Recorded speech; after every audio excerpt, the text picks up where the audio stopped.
Never be afraid to negotiate. So this week, as you've probably seen, if not from the previous videos, then basically what's going on is I have a property manager who is not filling one of my units, and it's costing me a lot of money in the mortgage, and so, I'm basically hemorrhaging cash every month because of that. And, I'm not rich. I don't have a lot of money, so I can't afford it. And so it's really causing me a lot of financial distress, and I've had to work, two jobs. I have a 9 to 5, and I also work at a bar. And so, yeah, I'm working like 80 hours a week to be able to afford the mortgage. But all this trouble that I've been having, I've been documenting the troubles I've been having, sending it to the property manager, like negotiating with him, talking to him.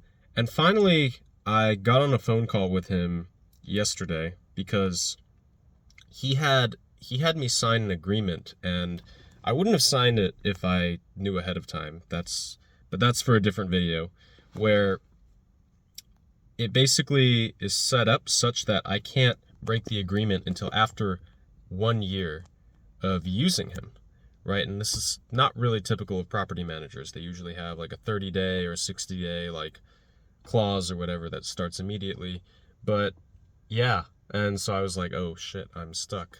So what I did is I called him up this week, and I kind of voiced my concerns. I told him basically like, is this typical? And he's like, well, yeah. And I'm like, okay. So if it's typical for it to take you 5 months to fill a unit, then I'm not so sure that.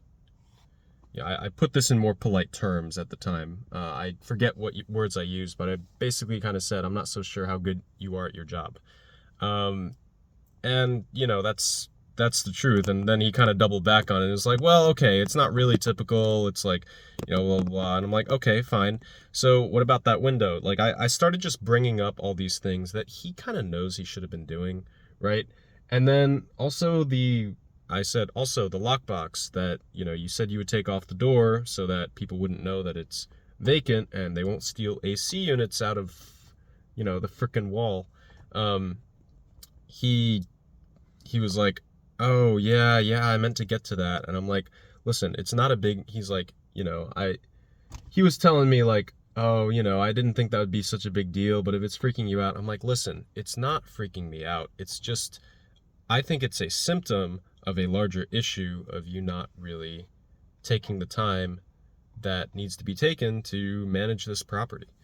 And I said, okay, so listen, like I told you that I needed somebody in there by the end of August, and if you can't get somebody in there by the end of August, then I think we should talk about not working together anymore. And he said, you know what? Yeah, I want the relationship more than I want the contract, so I'd be perfectly fine with that. So, long story short, right? I did get kind of what I wanted. I mean, either he fills it by the end of August, which would be great, because I can't afford this mortgage anymore, or he doesn't fill it by the end of August, and I don't have to use him anymore. Because this guy is not consistent. He does not update me.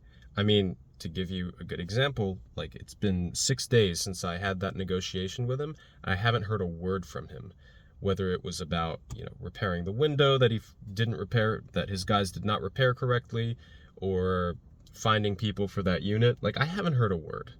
So this is definitely not someone I'm going to work with long term anyway. Even if he does find someone for that unit, I'm not going to be renewing that contract once it's over in a year. Now I think it has like 5 months left or whatever.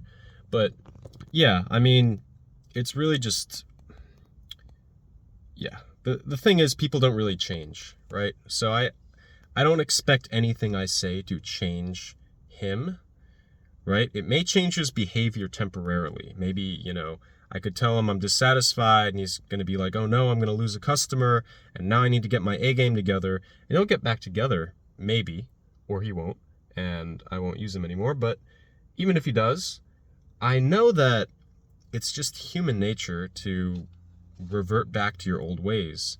And I'm not saying people can't change themselves. I'm just saying that, other people cannot change other people, if that makes any sense.